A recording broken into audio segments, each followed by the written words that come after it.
정면으로 케이스를 이렇게 쳐다보면 두꺼운 부분이 있고 얇은 부분이 있습니다. 살짝 두꺼운 부분이 있고 살짝 얇은 부분이 있어요. 두꺼운 부분을 무릎 위로 올려놓는 겁니다.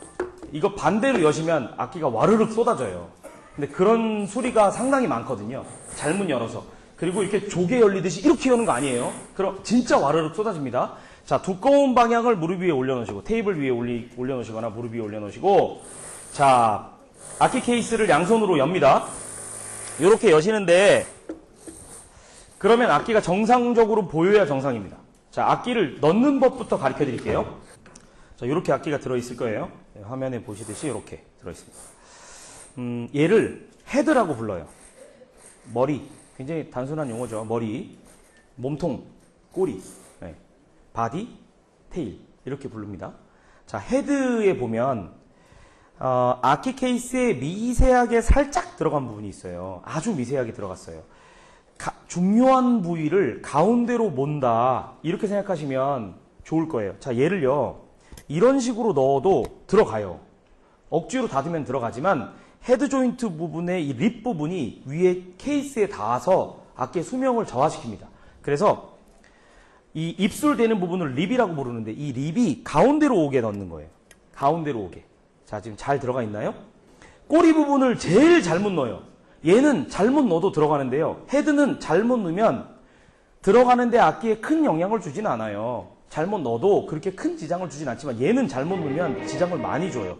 제일 많이 저음 도가 소리가 안 나요 라고 하는 불만의 상당 부분은 얘를 거꾸로 넣어서 그런 고장이 발생합니다.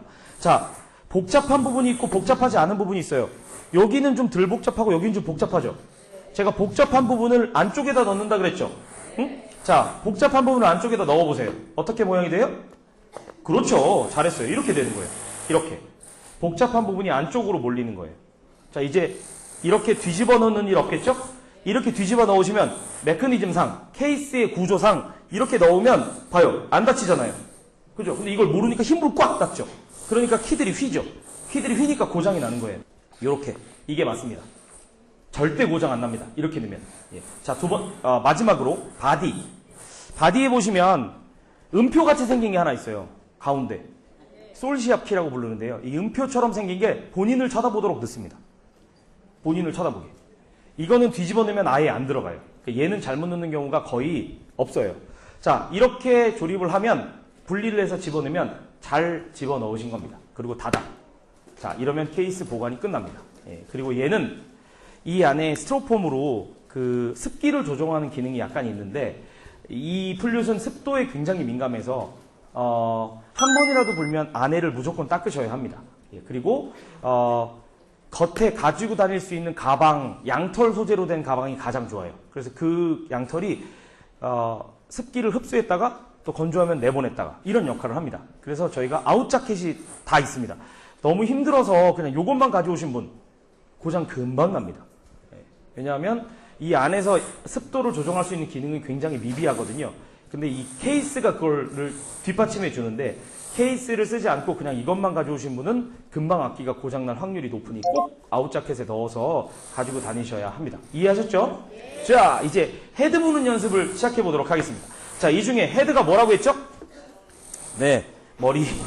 헤드는 머리입니다. 자, 이 헤드를 꺼내세요. 이 헤드 연습만 해봐도 내 입술이 맞는 사람과 맞지 않는 사람의 차이를 확연히 느낄 수 있습니다.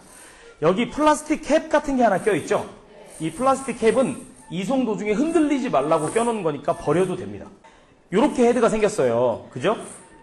입술에 넣고 이제 입술에 대고 악기를 불 건데요. 자, 어떻게 부냐면 왼손과 오른손으로 그냥 가지런히 잡습니다. 물론 손가락 2개를 여기다 대시고 이쪽에도 뭐 3개를 받치 이렇게 설명할 수 있는데 정석은 그런데 그렇게 하지 마시고 그냥 제일 쉽게 그냥 잡으세요. 그냥 본인의 스타일대로 제일 쉽게 잡으시고 내가 생각하는 입술 가운데에다가 립 가운데를 맞춰요. 이게 근데 사실과 다를 가능성이 상당히 높아요. 여러분이 생각하는 입술에 불지 말고 일단 여러분이 생각하는 입술의 가운데가 사실 여러분의 입술의 중앙이 아닐 가능성이 상당히 높은데 거울을 보고 연습하시는 거 도움이 됩니다. 그러니까 입술의 가운데를 맞추는 걸 일단 기본 세팅을 해주고 자, 바람이 내가 이렇게 나가. 입술의 모양이 이렇게 나가요?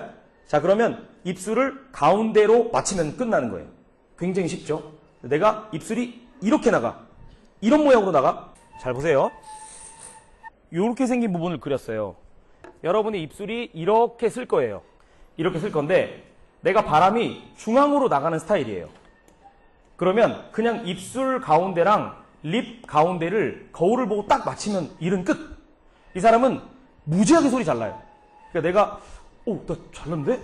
됐는데 그냥 바로 삐익 소리가 나는데? 이러면 이 사람 타고난 거야.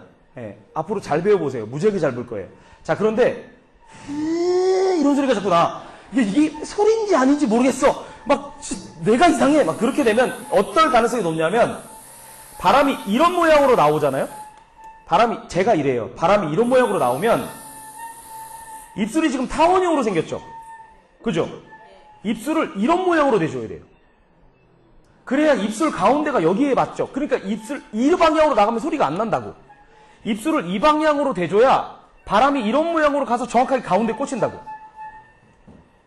이해 가시나요? 내가 입술 모양에 이런 모양으로 바람이 나가는지 이런 모양으로 바람이 나가는지 이런 모양으로 바람이 나가는지를 먼저 알아야 돼요. 이거를 모르면 절대 잘 볼 수 없어요. 이거를 모르고 레슨하는 게 잘못됐다고 난 주장하는 거예요. 내가 바람이 정면으로 나가면 이런 방향으로 쏘면 되지만 내가 바람이 이렇게 나가면 얘를 가운데로 보내야 된단 말이에요. 그러니까 입술을 이런 모양으로 서서 얘가 원래 여기가 가운데인데 삐뚤어 나가는 바람이 여기를 뚫고 나가도록 만들어야죠. 이해 가셨죠? 근데 만약에 내가 바람이 이런 모양으로 나가요. 그럼 입술을 이런 모양으로 대야죠. 여기가 원래 가운데인데 삐뚤어져서 나가는 바람이 여기 꽂히게 만들어야 되니까. 관역은 저긴데 내가 자꾸 일로 쏴요. 내가 바람을. 그러면 여길 보고 쏴야지 가운데가 맞을 거 아니야.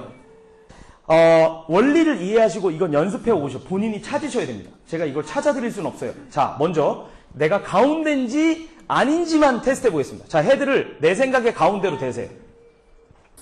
이것만 찾으시면 그 다음부터 레슨 할 것도 없어요. 이게 다예요. 이게 다. 이것만 찾으시면 그 다음부터는 도레미파솔라시도 가리키고 그냥 합주 들어가면 돼요. 이게 제일 어렵지만 가장 중요한 시간이에요. 보통은 이렇게 불어야 돼요. 그죠? 여러분이 보기엔 똑같죠? 근데 이렇게 불어도 여러분이 보기엔 똑같죠? 이렇게 불어도 여러분이 보기엔 똑같아요. 봐요.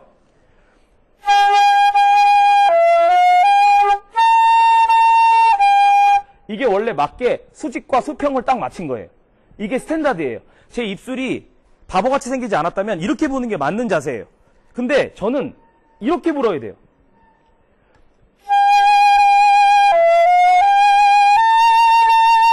소리 훨씬 잘 나죠?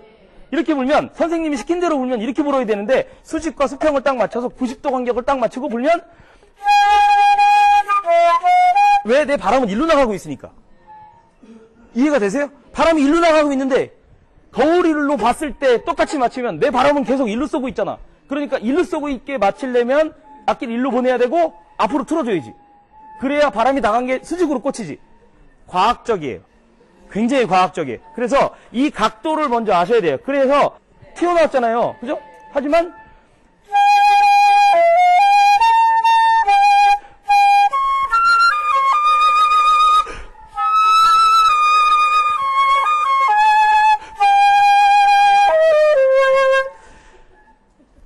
이렇게 불어야 쉽다고요. 각도와 방향이 안 맞으면 무지하게 어렵다고요. 그 무지하게 어려운 걸 이유를 모르고 계속 연습을 한다고 되는 게 아니라는 거죠. 자, 바람을 붑니다. 하나, 둘, 셋 하면 틱 불 거예요. 하나, 둘, 셋. 자, 네 박자를 끌어볼게요. 하나, 둘, 셋, 넷. 둘, 셋, 넷, 스톱! 자, 다시 한번 하는데 뭘 체크해 볼 거냐면요. 제가 한숨에 네 박자가 되는지 아니면 네 박자를 못 끌어서 중간에 숨을 쉬어야 하는지를 먼저 체크해 볼게요. 풍선을 집에서 많이 부는 연습을 하셔야 되는 거예요. 악기를 연습할 때가 아니고 풍선 부는 연습을 해야 되는 거예요. 지금 네 박자를 못 끈다는 거는 불 수 있는 노래가 아무것도 없다는 뜻이에요. 아무것도 볼 수가 없어요. 그러니까 네 박자는 기본인데 이걸 못 부면 폐활량이 작은 편인 거예요. 자, 다시 한번 체크해 볼게요. 최대한 들으시는 거예요. 하나, 둘, 셋.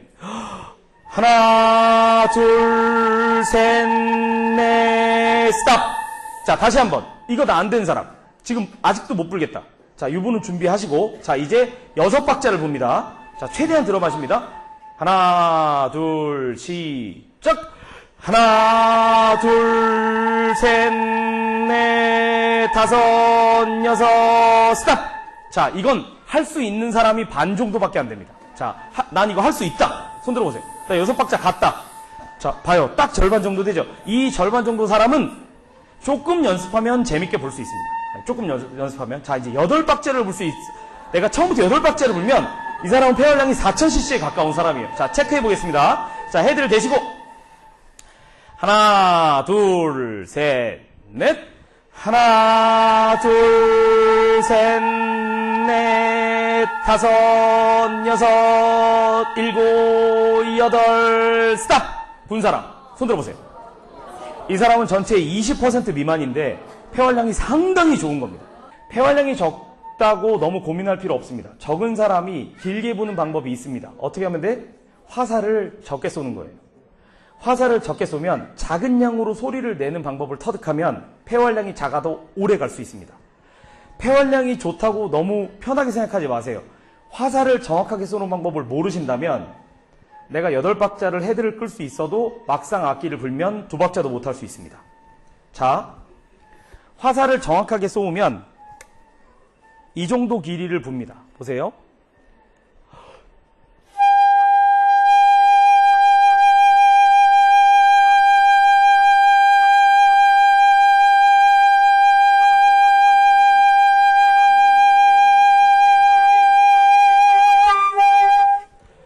이렇게 길게 불면 웬만한 노래들은 쉽게 불 수 있죠. 근데 화살을 정확하게 못 쏘면